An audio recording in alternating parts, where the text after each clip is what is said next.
From as far west as Idaho, down from the glacier peaks of the Rockies, from as far east as Pennsylvania, down from the Turkey ridges of the Alleghenies, down from Minnesota, 2,500 miles, the Mississippi River runs to the Gulf, carrying every drop of water that flows down two-thirds the continent, carrying every brook and rill, rivulet and creek, carrying all the rivers that run down two-thirds the continent. The Mississippi runs to the Gulf of Mexico.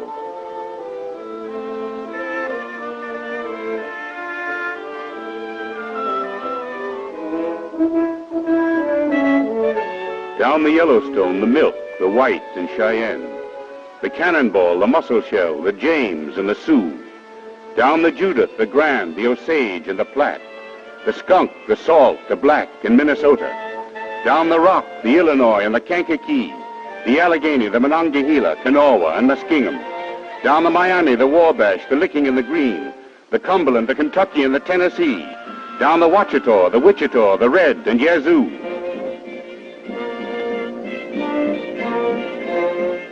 Down the Missouri, 3,000 miles from the Rockies, down the Ohio, 1,000 miles from the Alleghenies, down the Arkansas, 1,500 miles from the Great Divide, down the Red, 1,000 miles from Texas, down the Great Valley, 2,500 miles from Minnesota, carrying every rivulet and brook, creek and rill, carrying all the rivers that run down two-thirds the continent. The Mississippi runs to the Gulf.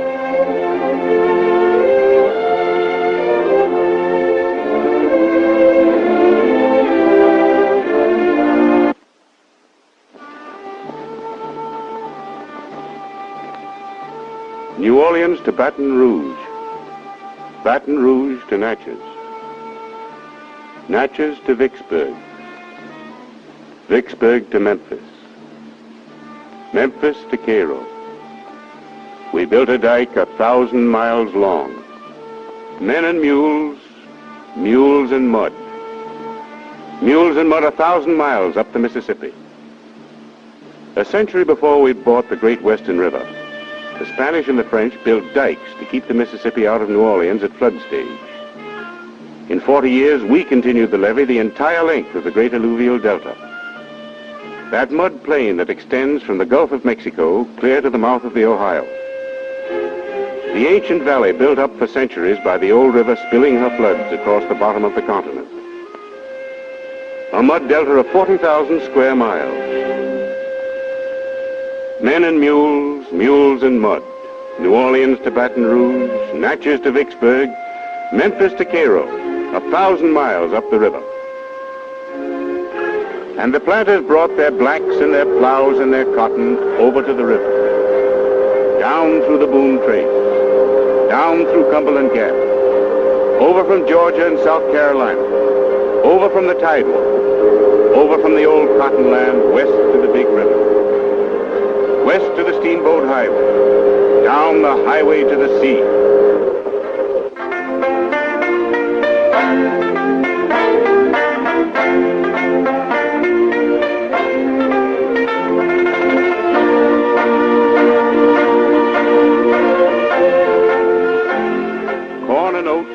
the Missouri. Tobacco and whiskey down the Ohio. Down from Pittsburgh, down from St. Louis. Hemp and potatoes, pork and flour. We sent our commerce to the sea.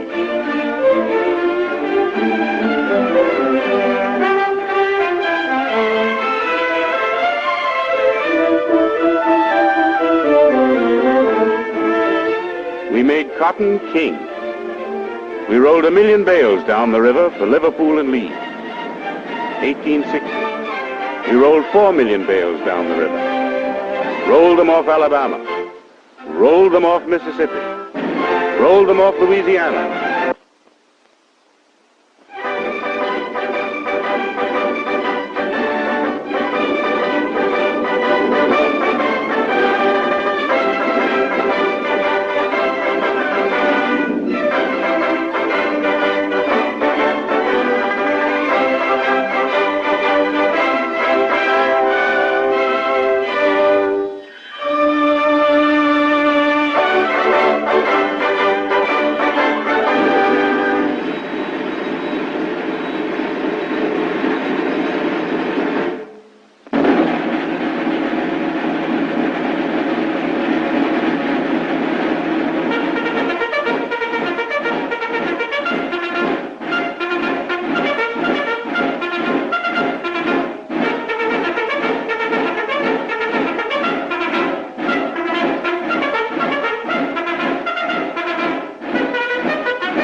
We fought a war. We fought a war and kept the west bank of the river free of slavery forever. But we left the Old South impoverished and stricken. Doubly stricken. Because besides the tragedy of war, already the frenzied cotton cultivation of a quarter of a century had taken toll of the land. We mined the soil for cotton until it would yield no more, and then moved west. We fought a war, but there was a double tragedy. The tragedy of land twice impoverished.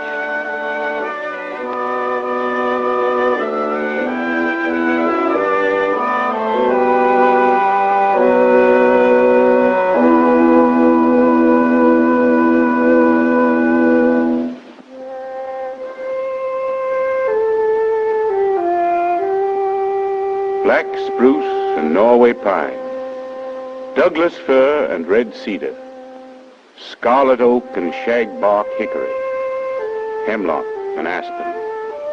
There was lumber in the north. The war impoverished the Old South. The railroads killed the steamboats, but there was lumber in the north. Heads up, lumber on the upper river. Heads up, lumber enough to cover all Europe.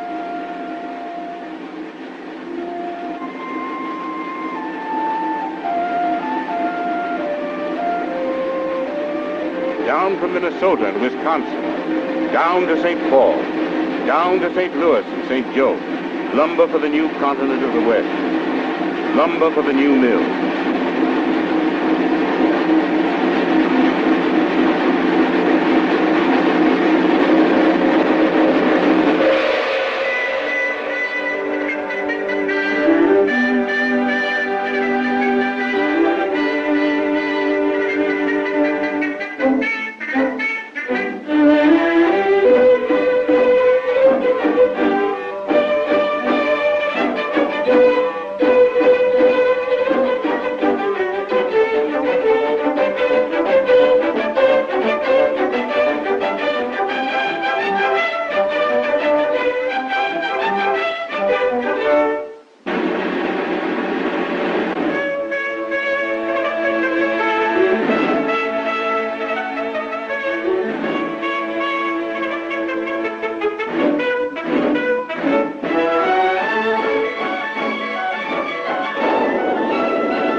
There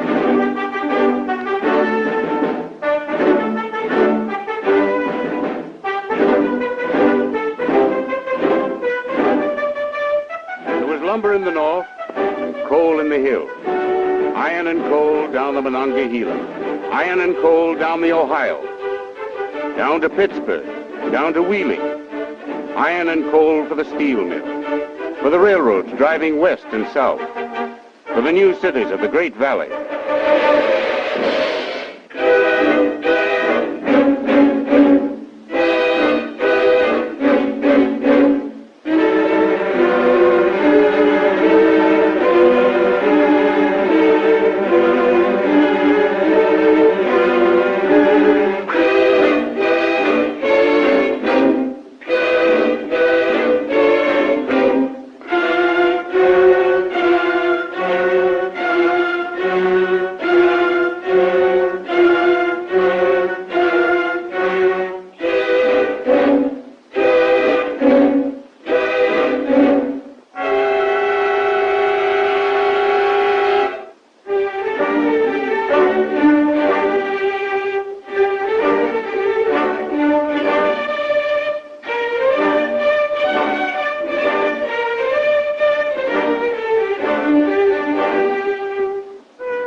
We built new machinery and cleared new land in the West.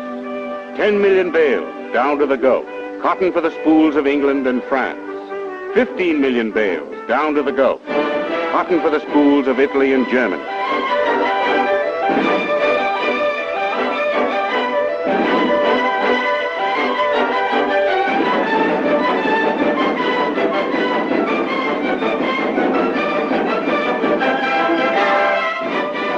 We built 100 cities and 1,000 towns. St. Paul and Minneapolis, Davenport and Keokuk, Moline and Quincy, Cincinnati and St. Louis, Omaha and Kansas City. Across to the Rockies and down from Minnesota, 2,500 miles to New Orleans. We built a new continent.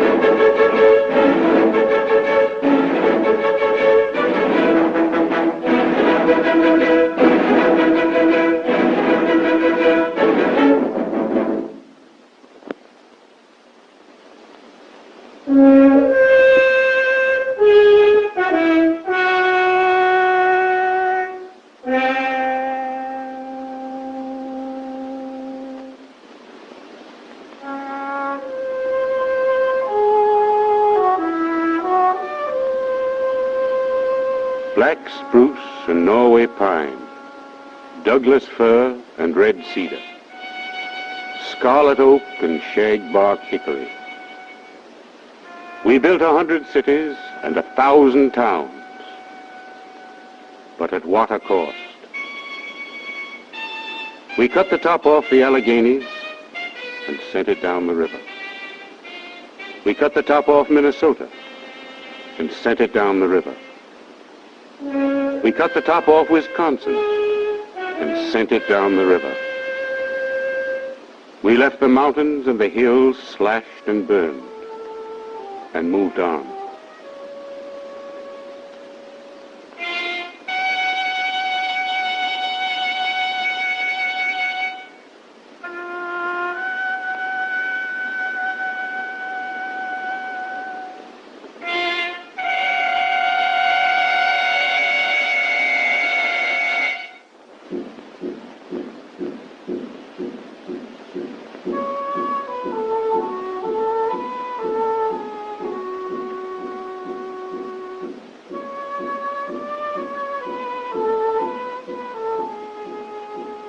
For the water comes downhill, spring and fall, down from the cut-over mountains, down from the plowed-off slopes.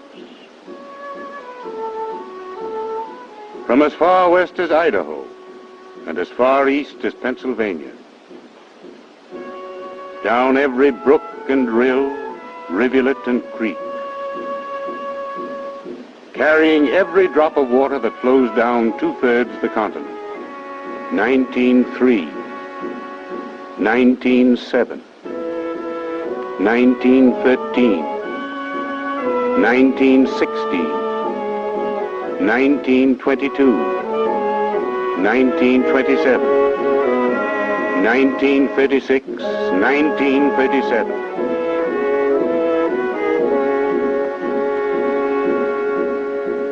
Down from Pennsylvania and Ohio, Kentucky and West Virginia, Missouri and Illinois. Down from North Carolina and Tennessee. Down the Judith, the Grand, the Osage and the Platte. The Rock, the Salt, the Black in Minnesota. Down the Monongahela, the Allegheny, Kanawha and Muskingum. The Miami, the Wabash, the Licking and the Green. The White, the Wolf, the Cache and the Black. Down the Kaw and Kaskaskia, the Red and Yazoo. Down the Cumberland, Kentucky and the Tennessee. Down the Ohio 1,000 miles from Pittsburgh. Down the Arkansas 1,000 miles from Texas. Down to the Mississippi.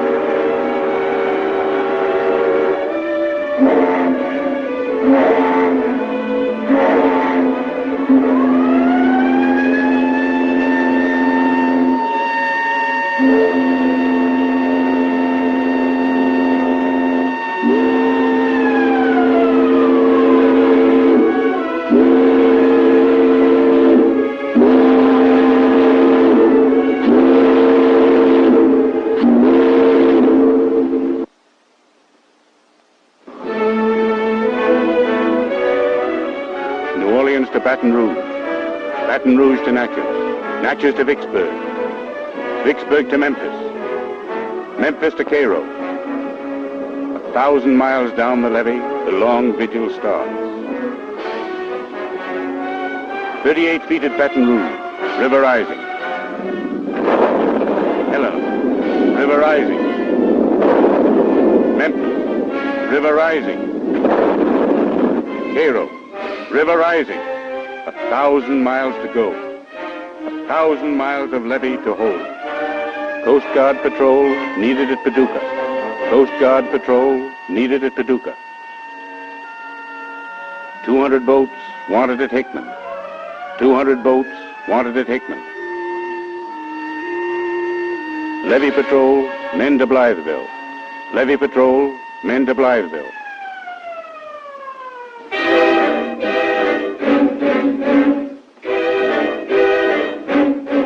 2,000 men wanted at Cairo. 2,000 men wanted at Cairo.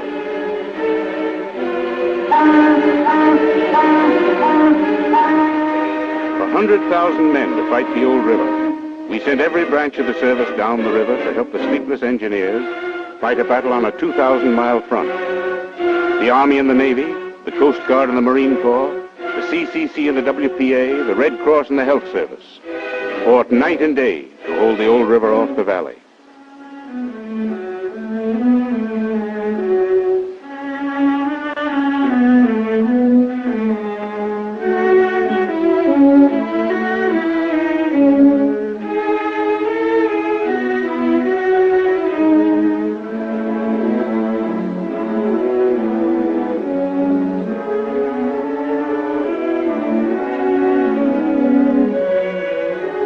Water needed at Louisville, 500 dead, 5,000 ill.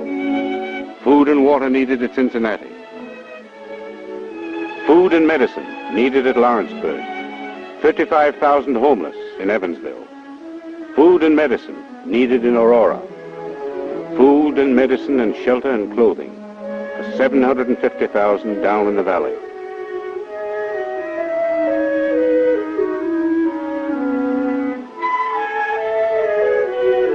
Last time we held the levee, but the Mississippi claimed her valley. She backed into Tennessee and Arkansas and Illinois and Missouri. She spread her arms over thousands of acres of land, and she left farms ruined, stock drowned, houses torn loose. 1903, 1907, 1913, 1916, 1922, 1937. We built 100 cities and 1,000 towns, but at what a cost.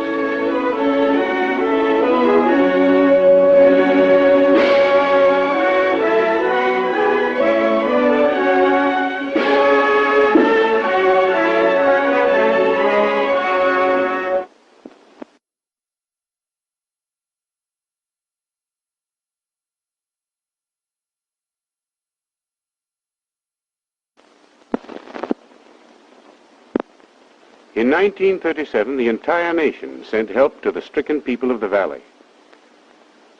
Congress appropriated millions to aid the flooded cities and villages and to rehabilitate the flood victims.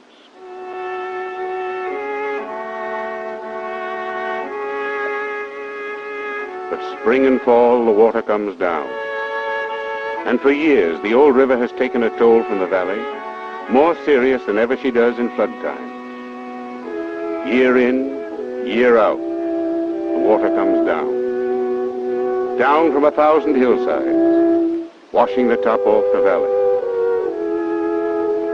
For 50 years, we dug for cotton and moved west when the land gave out. For 50 years, we plowed for corn and moved on when the land gave out. We planted and plowed with no regard for the future. And 400 million tons of topsoil, 400 million tons of our most valuable natural resource have been washed into the Gulf of Mexico every year.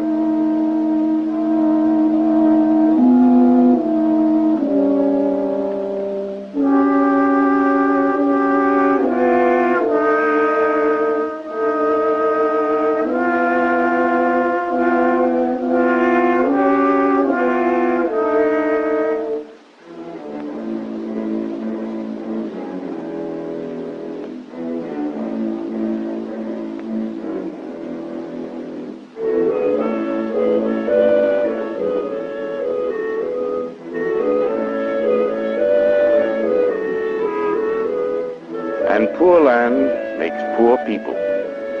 Poor people make poor land. For a quarter of a century, we have been forcing more and more farmers into tenancy.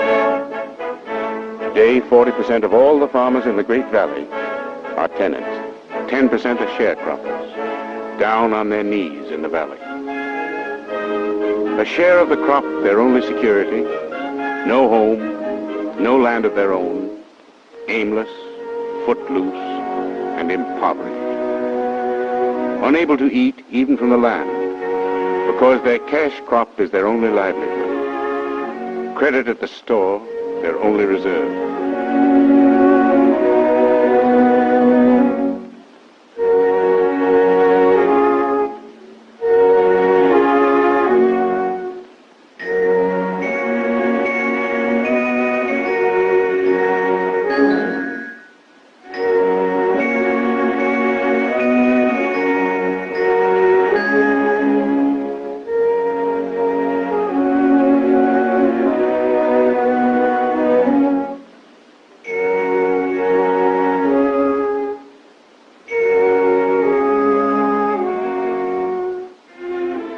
And a generation growing up with no new land in the West, no new continent to build.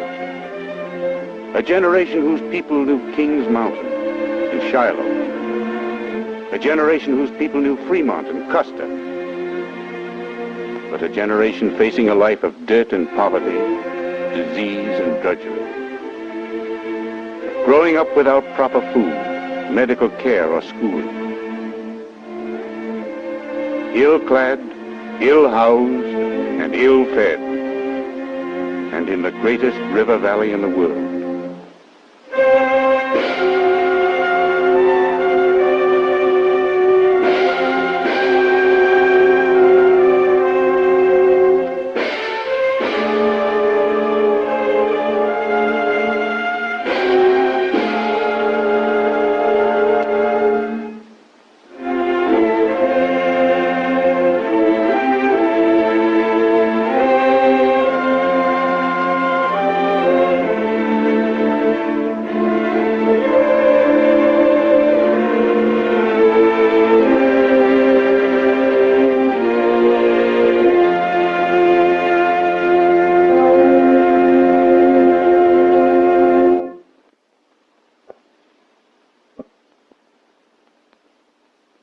There is no such thing as an ideal river in nature, but the Mississippi River is out of joint. Dust blowing in the west, floods raging in the east. We have seen these problems growing to alarming extremes. When we first found the Great Valley, it was 40% forested. Today, for every 100 acres of forest we found, we have 10 left. Today, 5% of the entire valley is ruined forever for agricultural use. 25% of the topsoil has been shoved by the old river into the Gulf of Mexico. Today, 2 out of 5 farmers in the valley are tenant farmers, 10% of them sharecroppers, and we are forcing 30,000 more into tenancy and cropping every year. Flood control of the Mississippi means control in the Great Delta that must carry all the water brought down from 2/3 of the continent. And control of the Delta means control of the little rivers and the great arms running down from the uplands. And the old river can be controlled. We had the power to take the valley apart. We have the power to put it together again. In 1933, we started. Down on the Tennessee River, when Congress created the Tennessee Valley Authority, an authority commissioned to develop navigation, flood control, agriculture, and industry in the valley. A valley that carries more rainfall than any other in the country. The valley through which the Tennessee used to roar down to Paducah in flood times, with more water than any other tributary of the Ohio.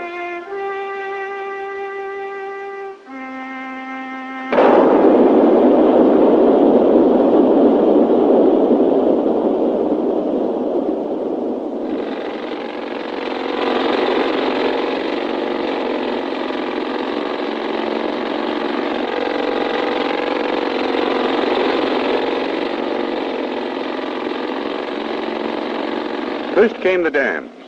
Up on the Clinch, at the head of the river, we built Norris Dam, a great barrier to hold water in flood times and to release water down the river for navigation in low water season.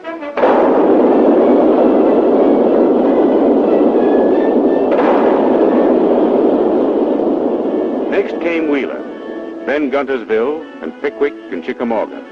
A series of great barriers that eventually will transform the old Tennessee into a link of freshwater pools, locked and dammed, regulated and controlled, down 650 miles to Paducah.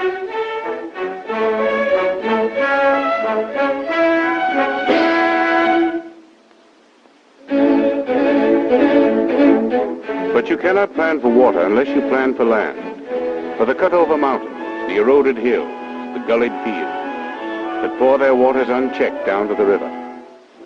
The CCC, working with the Forest Service and agricultural experts, have started to put the worn fields and hillsides back together. Black walnut and pine for the worn-out fields and the gullied hillsides. Roots for the cut-over and burned-over hillsides. Roots to hold the water in the ground. Black walnut and pine for the new forest preserve.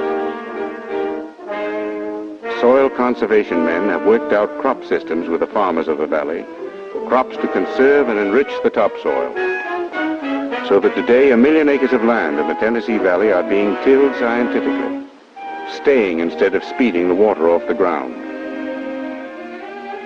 But you cannot plan for water and land unless you plan for people. Down in the valley, the Farm Security Administration has built the model agricultural community. Living in homes they themselves built, paying for them on long-term rates, the homesteaders will have a chance to share in the wealth of the valley. More importantly, the Farm Security Administration has loaned thousands of dollars to farmers in the valley. Farmers who were caught by years of depression and in need of only a stake to be self-sufficient.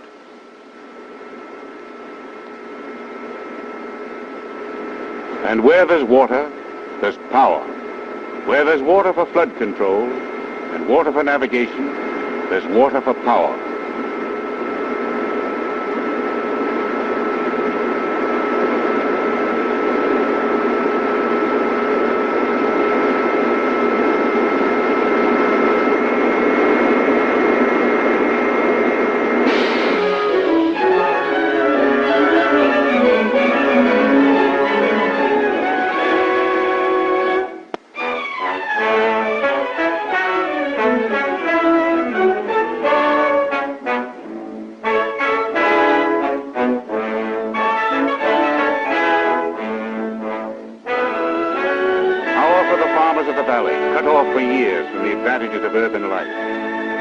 Power for the villages and cities and factories of the valley. West Virginia and North Carolina, Tennessee and Mississippi, Georgia and Alabama.